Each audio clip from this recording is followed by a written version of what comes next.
अस्सलामुअलैकुम, welcome to my channel आनासरीन्स lectures. आज बात करेंगे कोलिनर्जिक एंटागोनिस्ट के बारे में। प्रीवियस लेक्चर में हमने कोलिनर्जिक एगोनिस्ट को कंप्लीट कर लिया है। उसका लिंक डिस्क्रिप्शन में अवेलेबल है, आप वहां से सुन सकते हैं। अगर आप चाहते हैं कि इस लेक्चर को आप अच्छे से अंडरस्टैंड करें तो उन लेक्चर्स को सुनना ज़रूरी है, क्योंकि वहीं पे कॉन्सेप्ट बनाया गया था और वही आगे सब कुछ लीड कर रहा है। चैनल को सब्सक्राइब जरूर करिएगा। स्टार्ट करते हैं। कोलिनर्जिक एंटागोनिस्ट होते क्या हैं? देखिए, एंटागोनिस्ट पहले बताया था मैंने कि एगोनिस्ट का अपोजिट इफेक्ट प्रोड्यूस करते हैं। कोलिनर्जिक एगोनिस्ट वो हुआ करते थे जो कुछ ऐसे एजेंट, कुछ ऐसी ड्रग जो कि एसिटाइल कोलिन के इफेक्ट को मजीद स्टिमुलेट करवाना, उसको इंक्रीज करवाते थे और बायोलॉजिकल रिस्पॉन्स के रिजल्ट में प्रोड्यूस होता था। और ये बाइंड किससे करते थे? कोलिनर्जिक रिसेप्टर के साथ। तभी हमने उनको कोलिनर्जिक एगोनिस्ट कहा था। अब यहाँ पे जो हमारे पास मौजूद है वो है कोलिनर्जिक एंटागोनिस्ट। ये कोलिनर्जिक एंटागोनिस्ट क्या करेंगे? ये कोलिनर्जिक रिसेप्टर पे ही जाके बाइंड करेंगे और वहां पे कोलिनर्जिक एंटागोनिस्ट जब ये जाके बाइंड कर लेंगे उन कोलिनर्जिक रिसेप्टर्स पे, तो फिर जो एगोनिस्ट आएगा, यानी एसिटाइल कोलिन आ गया या उससे रिलेटेड अदर एगोनिस्ट आ गए, मींस ड्रग आ गई हैं, जैसे आपने पिछले किए हैं, बिथेनोकॉल है, पाइलोकार्पिन है, एसिटाइल कोलिन है, तो वो बाइंड नहीं होने देंगे ये एंटागोनिस्ट, और इस तरीके से ये उसकी एक्टिविटी को ब्लॉक कर देंगे। तो हम इसे कहते हैं कोलिनर्जिक ब्लॉकर्स भी, और एंटी कोलिनर्जिक ड्रग के तौर पर भी इन्हें कंसीडर किया जा रहा है। अब हमने इन कोलिनर्जिक एंटागोनिस्ट को डिवाइड कर दिया इनटू 3 क्लासेस। पहली क्लास को कहते हैं एंटी मस्करेनिक एजेंट्स, और दूसरी जो क्लास है वो गैंग्लियोनिक ब्लॉकर्स कहलाती है, तीसरी क्लास न्यूरोमस्कुलर ब्लॉकर्स कहलाते हैं।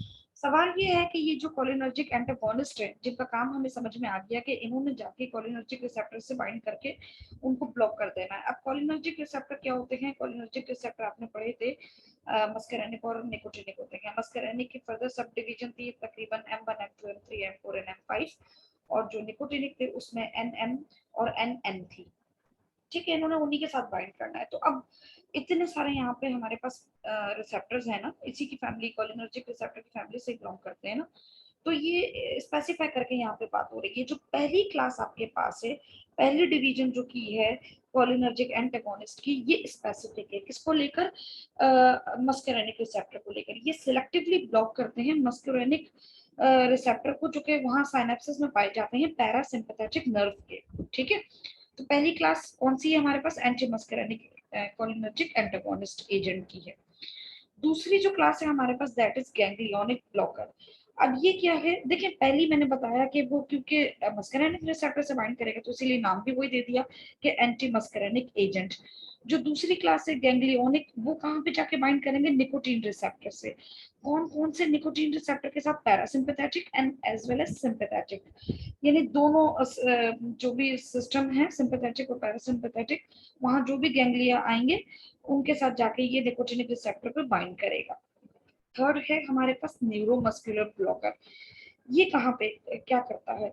देखिए, ये वो एजेंट हैं, ये वो एंटागोनिस्ट हैं जो कि इंटरफेयर करते हैं। कहाँ पे इंटरफेयर करते हैं? ट्रांसमिशन में इंटरफेयर करते हैं। जैसे आपने अगर सोमैटिक सिस्टम पढ़ा हो, जैसे आपने स्टडी किया था कि मोटर न्यूरॉन होता है और वो क्या करता है, वो मोटर न्यूरॉन डायरेक्टली सोमैटिक जो नर्वस सिस्टम आपने पढ़ा था, डायरेक्टली वो इंफॉर्मेशन लेकर आ रहा होता है कहाँ पे? मसल्स पे। ठीक है, ये इसका टर्मिनल एरिया हो गया है, यहाँ पे इंफॉर्मेशन आ रही है। अब यहाँ क्या करता है? जो इंफॉर्मेशन आई है, जो सिग्नल आया है, जो मैसेज आया है, उसको यहाँ मसल्स, स्केलेटल मसल्स जो हैं, यहाँ तक पहुंचने ना देना। उस इंफॉर्मेशन आने की वजह से, उस सिग्नल के आने की वजह से ये एक्टिवेट हो जाया करता था ना, बायोलॉजिकल रिस्पॉन्स प्रोड्यूस किया करता था। तो हमने ये जो स्केलेटल मसल जो भी बायोलॉजिकल रिस्पॉन्स प्रोड्यूस कर रहा है इन्फॉर्मेशन, ये सिग्नल आने से, उसको ब्लॉक करवा देना है। तो दैट्स वाई यहाँ पे जो तीसरी कैटेगरी है वो न्यूरोमस्कुलर ब्लॉकर है, यानी जो इंफॉर्मेशन आई है, इम्पल्स जो आया है सेंट्रल वो स्केलेटल मसल्स पे, उसको हम क्या करें? यहीं पे टर्मिनेट कर दें, ब्लॉक कर दें। इसी वजह से इस कैटेगरी को, न्यूरोमस्कुलर ब्लॉकर्स को, हम इस्तेमाल करते हैं सर्जरी के दौरान। जो हम एनेस्थीसिया प्रोवाइड करते हैं उसमें हम इसको यूज करते हैं। तीनों का कॉन्सेप्ट उम्मीद है आपको समझ में आ गया होगा। फिर भी कोई क्वेश्चन हो तो आप कमेंट कर सकते हैं। चैनल को सब्सक्राइब जरूर करिएगा।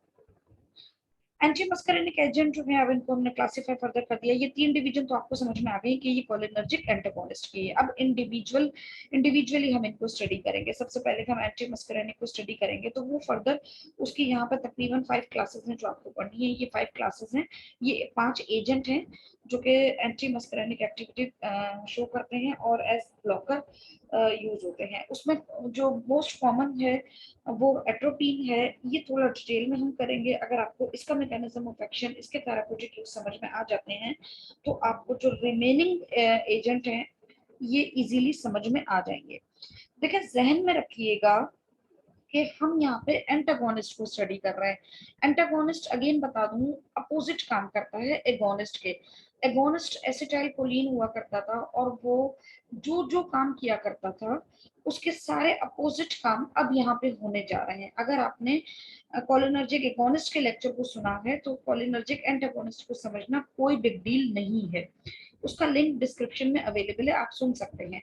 एट्रोपिन, एट्रोपिन क्या है? देखिए एक टर्शरी अमाइन कंपाउंड होता है, ये अल्कोलाइड नेचर में ही होता है, ठीक है। स्पेसिफिकली बाइंड करता है मस्करेनिक रिसेप्टर से, जैसे कि हम पढ़ी एंटी मस्करेनिक एंटागोनिस्ट को रहे हैं। दोनों जगह पे इफेक्ट कर रहा है, सीएनएस और पीएनएस जहां पे भी ये रिसेप्टर मौजूद है। अब M1 M2 M3 M4 and M5 ये सब टाइप की muscarinic receptor through out the body distributed थी। तो जहां जहां पे मस्करेनिक रिसेप्टर्स होंगे, सपोज कर लीजिए वहीं पे ये एट्रोपिन अगर हम देंगे तो वहां जाके उन रिसेप्टर को ब्लॉक कर देंगी, ठीक है। इनका जो एक्शन होता है उसकी duration of action long last कितना है? Last about 4 hours. 4 घंटे तक ये उसको इनहिबिट किए रखेगा, ब्लॉक किए रखेगा। बट ये किस एक्सेप्ट किस केस में, कौन से केस में ऐसा नहीं होगा? आई के केस में ये 4 घंटे नहीं बल्कि इसका टाइम जरा बढ़ जाएगा, वो तकरीबन 1 दिन तक होगा, ठीक है। और जो अप्थल्मिक सॉल्यूशन वगैरह होता है अगर उसमें एट्रोपिन है तो वहां पे अगर हमने टॉपिकली उसको अप्लाई करवा दिया है तो जो भी इसने इफेक्ट अपना कॉज करना होगा, अभी जो मैं बताने जा रही हूँ, वो तकरीबन 1 दिन तक रहेगा, ठीक है। इसलिए इसको थोड़ा अवॉइड कर रहे होते हैं। एट्रोपिन के बजाय हम ट्रोपिकामाइट और साइक्लोपेंटोलेट इस्तेमाल करते हैं, ठीक है। देखा ही जाता है कि किसकी ड्यूरेशन जो है वो लो है, शॉर्ट है। शॉर्ट ड्यूरेशन ऑफ एक्शन वाले को हम ज्यादातर यूज कर रहे होते हैं। किस पर्पस के लिए वो भी मैं बता देती हूँ। मैकेनिज्म ऑफ एक्शन और थेराप्यूटिक यूज को मैं कंबाइन करके यहाँ पे करवाना चाहूंगी ये टॉपिक कंप्लीट, ताकि शॉर्ट लेक्चर जो है वो आपको मिल जाए क्विक रिव्यू के लिए। एट्रोपिन कहाँ कहाँ पे एक्ट करेगा? एट्रोपिन वहां वहां पे एक्ट करेगा जहां पे मस्करेनिक रिसेप्टर होंगे। मस्करेनिक रिसेप्टर जैसे कि अभी बताया through out the body distributed होते हैं। आई, जीआई ट्रैक्ट, यूरिनरी साइड पे होते हैं, ब्लैडर वगैरह में M3 होता है, यहाँ पे कार्डिक में M2 होता है और यहाँ पे भी M3 होता है, जहाँ एक्सोक्राइन ग्लैंड होते हैं, sweat gland, salivary gland, lacrimal glands वगैरह की बात हो रही है। आई पे क्या इफेक्ट प्रोड्यूस करता है? माइड्राइसिस। माइड्राइसिस क्या होता है? अपोजिट इफेक्ट होता है मायोसिस का। मायोसिस में क्या होता था? कॉन्स्ट्रिक्शन हो जाया करती थी प्यूपिल की, तो कॉन्स्ट्रिक्शन का अपोजिट क्या होगा? डायलेशन। तो यहाँ पे माइड्राइसिस में क्या होगा? डायलेशन हो जाएगी प्यूपिल की। स्मूथ मसल जो सीलियरी मसल्स है वहां पे आई में, सीलियरी मसल जो है वो भी डायलेट हो जाएंगे। फिर क्या होता है? दूसरा इफेक्ट क्या कॉज होता है? साइक्लोप्लेजिया। साइक्लोप्लेजिया क्या होता है? देखिए साइक्लोप्लेजिया इनएबिलिटी होती है टू फोकस नियर विजन, करीब की जो चीज होती है वहां पे उसको वो ब्लर विजन ये प्रोड्यूस कर देता है अगर अप्लाई करवा दिया। नेक्स्ट क्या होगा? अनरेस्पॉन्सिवनेस होगा टू द लाइट। लाइट को लेकर जैसे डॉक्टर अक्सर एग्जामिन करते हैं आई को डिफरेंट डिजीज में, उन्होंने अगर डायग्नोसिस पर्पस के लिए उन्होंने एग्जामिन करना है तो जब वो अगर उसको एट्रोपिन से ट्रीट करवाते हैं और उस एप्थोल्मिक सॉल्यूशन में अगर एट्रोपिन है तो जब वो लाइट वहां पे टॉर्च वगैरह इस्तेमाल करते हैं तो वो कोई रिस्पॉन्स प्रोड्यूस नहीं हो रहा होता। उसकी वजह यही होती है कि एट्रोपिन अप्लाई करवा दिया गया है। और डायलेशन के लिए भी यही किया जाता है, एग्जामिन के लिए भी प्लस सर्जरी वगैरह के लिए भी। अगर हमें डायलेशन करवानी है तो फिर हम इसको यूज करेंगे। अगर इससे जीआई ट्रैक्ट में अगर ये एट्रोपिन अपना इफेक्ट प्रोड्यूस करे, वहां पे रिसेप्टर के साथ जाके बाइंड करे तो क्या करेगा? देखिए एसिटाइल कोलिन क्या करता था? मोटिलिटी को इंक्रीज करवाया करता था। कोलिनर्जिक एगोनिस्ट क्या करते थे? मोटिलिटी को इंक्रीज करवाया करते थे। उसका अपोजिट क्या होगा? डिक्रीज। तो यहाँ पे ये क्या करेगा एट्रोपिन, क्योंकि ये एंटागोनिस्ट है तो अब ये रिड्यूस कर देगा जीआई मोटिलिटी। तो इस वजह से जो डाइजेस्टिव सिस्टम जो हमारा है उसकी मूवमेंट जो है वो स्लो डाउन हो जाएगी।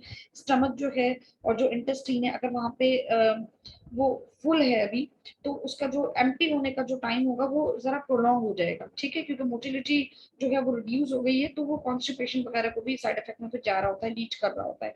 और इसके अलावा एंटी स्पेस्मोडोइक के तौर पे भी, स्पेस्मोडिक के तौर पे भी ये यूज किया जाता है, बट ये इतना ज्यादा नहीं किया जाता। जो सेकंड एंटागोनिस्ट आएगा वो उसके लिए स्पेसिफिक है। यहाँ पे जो आप इसको पोलामीन को स्टडी करेंगे वो उसके लिए स्पेसिफिक है, यहाँ ना ही कवर किया जाए तो ज्यादा बेहतर है। यूरिनरी साइड पे क्या काम करेगा, ब्लैडर पे क्या काम करेगा, उसकी जो मोटिलिटी है वो डिक्रीज कर देगा, रिड्यूस कर देगा। देखिए ये भी अपोजिट काम है एसिटाइलकोलिन का, वहां पे इंक्रीज होती थी मोटिलिटी, यहाँ पे डिक्रीज हो जाएगी। और एनयूरिसिस में भी हम इसको यूज करते हैं। एनयूरिसिस क्या होता है, inability to control the flow of urine, जो अक्सर बेड वेटिंग हो जाती है, कंट्रोल नहीं होता, तो उसके लिए भी हम कर रहे होते हैं। और इसके अलावा जो कार्डिक साइड पे क्या रिस्पॉन्स करेगा, ये जाके जो एसए नोड होती है उसको ब्लॉक कर देता है, वहां पे जो मस्कुलिनिक रिसेप्टर होते हैं M2 होते हैं, उन रिसेप्टर को एक्चुअली ब्लॉक कर देता है, जिसकी वजह से टैकीकार्डिया हो जाता है। वहां पे हार्ट रेट, जो आपने एसिटाइलकोलिन को डिस्कस किया था, वहां पे जो हार्ट रेट था वो डिक्रीज हो जाया करता था, but in case of atropine, क्योंकि यहाँ पे हम एंटागोनिस्ट की बात कर रहे हैं, तो यहाँ जो हार्ट रेट होगा वो वहां डिक्रीज हो रहा था, यहाँ इंक्रीज हो जाएगा और टैकीकार्डिया हो जाएगा, 30 to 40% ये जरा इंक्रीज हो जाएगा। वहां ब्रेडिकार्डिया, यहाँ ट्रैकीकार्डिया, ठीक है। सिक्रीशन को लेके क्या काम होगा, जो एक्सोक्राइन ग्लैंड होते हैं उनको ब्लॉक कर देगा, स्लाइवरी ग्लैंड जो है उसको ब्लॉक कर देगा, तो स्लाइवा नहीं होगा, ड्राई माउथ हो जाएगा, स्लाइवा रिलीज नहीं होगा। और इसके अलावा स्वेटिंग का जो प्रोसेस है, स्किन भी ड्राई हो जाएगी, वो भी ब्लॉक हो जाएंगे तो स्किन भी ड्राई हो जाएगी, अदर लैक्रिमल ग्लैंड की सिक्रीशन को भी इनहिबिट कर दिया जाएगा। अल्टीमेटली रिजल्ट क्या आएगा, स्किन ड्राई हो जाएगी। इसके जो एडवर्स इफेक्ट होते हैं वही सब जो यहाँ पे भी बताएं, जैसे कॉन्स्टिपेशन बताया था कि जीआई मोटिलिटी रिड्यूस हो गई, और अगर ओवरडोज हो गई है तो लॉन्ग टर्म से ले रहे हैं तो कॉन्स्टिपेशन एडवर्स इफेक्ट में काउंट होगा। टैकीकार्डिया जैसे कि अभी बताया कि जीआई हार्ट रेट जो है वो इंक्रीज हो जाएगा। ब्लर विजन वही, साइक्लोप्लेजिया, और सैंडी आईज हो जाती हैं, ड्राई माउथ हो जाता है। उम्मीद है आपको एट्रोपिन समझ में आ गया होगा। अब हम जो नेक्स्ट एंटागोनिस्ट है उस पर इतना टाइम नहीं देंगे, उसको एज सुन एज पॉसिबल जल्दी कवर करने की कोशिश करेंगे। स्कोपोलामीन आपके पास है नेक्स्ट, सेम वही कि टर्शियरी अमाइन मस्कुलिनिक रिसेप्टर के साथ बाइंड करता है, ड्यूरेशन ऑफ एक्शन इसका एट्रोपिन से जरा ज्यादा है। और सेंट्रल नर्वस सिस्टम में ये ऑब्जर्व किया गया है कि थेराप्यूटिकली वहां पे डोजेस इसकी बनाई गई हैं और ये इफेक्ट प्रोड्यूस कर देता है। कहाँ, किस पर्पस के लिए हम इसको इस्तेमाल करते हैं, मैकेनिज्म ऑफ एक्शन क्या है, एंटी मोशन सिकनेस के तौर पे ये कंसीडर किया जाता है, काफी इफेक्टिव है, तो इसीलिए इसका थेराप्यूटिक यूज जो है वो मोशन सिकनेस में हम इसको ट्रीट करने के लिए हम इसको यूज करते हैं। और शॉर्ट टर्म जो मेमोरी होती है उसको ब्लॉक करने के लिए पे भी देखा गया है कि इसने इफेक्ट प्रोड्यूस किया है। सेडेशन और यूफोरिया कॉज करता है, थोड़ी सी सैडनेस हो जाती है, या यूं कह लें यूफोरिया क्या है, अच्छा लगने का एहसास होता है, जो वेल प्रेजर होता है वो फील हो रहा होता है उस पेशेंट को। एडवर्स इफेक्ट वही सिमिलर है एट्रोपिन को लेकर। इसके अलावा आपके पास नेक्स्ट है एप्राट्रोपियम। एप्राट्रोपियम जो है वो क्वाटर्नरी डेरिवेटिव है एट्रोपिन का, ठीक है, क्वाटर्नरी मतलब ये जरा पोलर होगा। इसका ड्यूरेशन ऑफ एक्शन वही बात के एट्रोपिन से जरा ज्यादा होता है, और ये सेंट्रल नर्वस सिस्टम पे इफेक्ट प्रोड्यूस, इसकी जो ऑब्जर्व किया गया है वो ये कि ये भी थेराप्यूटिकली डोजेस में यूज हो रहा होता है, बट इसकी यहाँ पे ये क्रॉस नहीं कर पा रहा होता सेंट्रल नर्वस सिस्टम की एक्टिविटी में, वहां तक नहीं जाता, क्योंकि ये जरा पोलर होता है तो इतना ज्यादा इजीली क्रॉस नहीं करता। इसको ना कवर किया जाए तो ज्यादा बेहतर होगा। अच्छा, अब आपके पास मैकेनिज्म ऑफ एक्शन और इसके थेरापेटिक यूज की अगर हम बात करें, जो इप्राट्रोपिन है उसकी स्पेसिफिसिटी ये है कि ये एस्थमा ट्रीटमेंट में यूज किया जाता है, सीओपीडी में यूज किया जा रहा होता है, डायलेट करवा रहा होता है, म्यूकस जो वहाँ पे ओवर सिक्रीट हो रहा होता है उसको ये इनहिबिट जरा कर रहा होता है, और इसी वजह से हम इसको इनहेलर में यूज करते हैं। जो राइनोरिया होता है, रनी नोज मीन्स, तो उसके उसकी ट्रीटमेंट के लिए हम इसको इनहेलर में डाल देते हैं, और दिन में तकरीबन 4 दफा इसकी डोज लेनी होती है। वहाँ पे काफी पॉजिटिव ये इफेक्ट प्रोड्यूस करता है, और वो सारी कॉम्प्लिकेशन खत्म हो जाती हैं। सेंट्रल नर्वस सिस्टम में जैसे कि बताया कि अब एंटर नहीं होता क्योंकि ये पोलर होता है, ठीक है। उसके बाद लास्ट है आपके पास ट्रोपिकामाइड एंड साइक्लोपेंटोलेट। ये इसको मैं अगर यहाँ पे जो आपने एट्रोपिन को कवर किया था इसके साथ समझाऊं, देखिए मैंने बताया था कि आई के केस में अगर ऑप्थेल्मिक सॉल्यूशन में एट्रोपिन है तो, और अगर हमने उस पेशेंट को एग्जामिन करते हुए या सर्जरी करते हुए अप्लाई करवा दिया तो तकरीबन 1 दिन तक ये सारे इफेक्ट उसके पास रहेंगे। डायलेशन ऑफ प्यूपिल रहेगा, साइक्लोप्लेजिया और अनरेस्पॉन्सिवनेस टू लाइट। हम ये नहीं चाहते कि पूरा दिन वो पेशेंट ये सब बेयर करे। अगर जस्ट हम एग्जामिन करने के लिए कर रहे हैं तो शॉर्ट टर्म के लिए हमने ये इफेक्ट प्रोड्यूस करवाना है, और उसके लिए जो बेस्ट है दैट इज ट्रोपिकामाइड, जो कि सिर्फ 6 आवर तक ये इफेक्ट देगी माइड्रेसिस का और साइक्लोप्लेजिया का, जबकि जो साइक्लोपेंटोलेट है वो तकरीबन 24 आवर, तो वो भी नहीं हम यूज करते, हम ट्रोपिकामाइड को प्रेफर करते हैं। Thank you so much for listening.